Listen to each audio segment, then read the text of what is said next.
नमस्कार मैत्रिणींनो, आज आपण इथे घरामध्ये जे साहित्य उपलब्ध आहे त्यामध्येच आपण मसाले भात तयार करणार आहोत।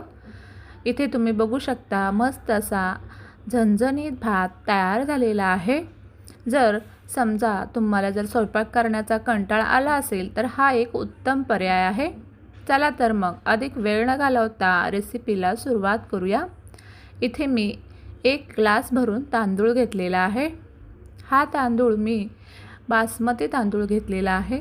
तुम्ही कोणताही तांदूळ यासाठी वापरू शकता, फक्त हा तांदूळ ज्याचा भात चिकट होतो असा तांदूळ नको। आता हा तांदूळ आपल्याला स्वच्छ धुवून घ्यायचा आहे आणि त्यामध्ये पाणी घालून आपल्याला भाताची दुसरी तयारी करेपर्यंत भिजत ठेवून द्यायचं आहे। आता इथे एक आपल्याला छोटंसं वाटण तयार करायचं आहे। त्यासाठी एका मिक्सरच्या भांड्यात इथे 4 ते 5 लसणाच्या पाकळ्या, थोडंसं आलं, 1, 2, 3 हिरवी मिरची आणि कोथिंबीर घालून हे आपल्याला वाटण तयार करून घ्यायचं आहे। पाणी न घालता हे वाटण तयार करायचं आहे। त्यानंतर इथे मी गॅसवरती कढई गरम करत ठेवलेली आहे। कढई गरम झाली की त्यामध्ये 2-3 चमचे तेल घालायचं। तेल छान गरम झालं की त्यामध्ये फोडणीसाठी आपल्याला इथे 1 चमचा जिरं घालायचं आहे। जिरं छान फुलले की त्यामध्ये आपल्याला आता खडे मसाले घालायचे आहेत। इथे खडे मसाल्यामध्ये 2-4 मिरी, 2-3 लवंगा आणि 2 दालचिनीचे तुकडे, 2 हिरवी वेलची आणि 2 तमालपत्र घातलेले आहेत। हे मसाल्यांचे प्रमाण तुम्ही जसा तुमचा भात कमी जास्त आहे त्याप्रमाणे तुम्ही याचं प्रमाण घेऊ शकता। त्यानुसार थोडासा कढीपत्ता घातलेला आहे। मसाले छान परतून झाल्यानंतर त्यामध्ये 1 मोठ्या आकाराचा कांदा इथे बारीक चिरून घातलेला आहे। कांदासुद्धा आपल्याला छान असा परतून घ्यायचा आहे।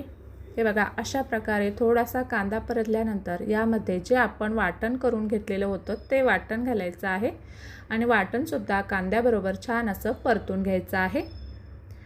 वाटणसुद्धा इथे बघू शकता तुम्ही मस्त असं परतलेलं आहे। यानंतर यामध्ये आपण पावडर मसाले घालणार आहोत। इथे 1 चमचा हळद, 1 चमचा काश्मीरी लाल तिखट, 1 चमचा धना पावडर, 1 चमचा जिरा पावडर आणि 1 छोटा चमचा गरम मसाला या ठिकाणी इथे घातलेला आहे। मसाले आपल्याला तेलामध्ये छान असे परतून घ्यायचे आहेत। हे बघा, अशा प्रकारे तेल सुटेपर्यंत मसाले छान असे परतून घ्यायचे। त्यानंतर यामध्ये 1 टोमॅटो बारीक चिरून घातलेला आहे। टोमॅटोसुद्धा मसाल्यांमध्ये छान असा परतून घ्यायचा। त्यानंतर यामध्ये अर्धी वाटी शेंगदाणे घालायचे आहेत आणि 2 मीडियम आकाराचे बटाटे अशा त्याच्या फोडी करून घातलेले आहेत। हे सुद्धा मसाल्यांमध्ये आपल्याला छान असं परतून घ्यायचं आहे। तर मैत्रिणींनो, तुम्हाला जर ही रेसिपी आवडली असेल आणि तुम्ही जर अजून माझ्या चॅनलला सबस्क्राईब केलं नसेल तर जरूर सबस्क्राईब करा। हे बघा, हे सुद्धा छान असं परतून झाल्यानंतर यामध्ये आता तांदूळ घालून घ्यायचा।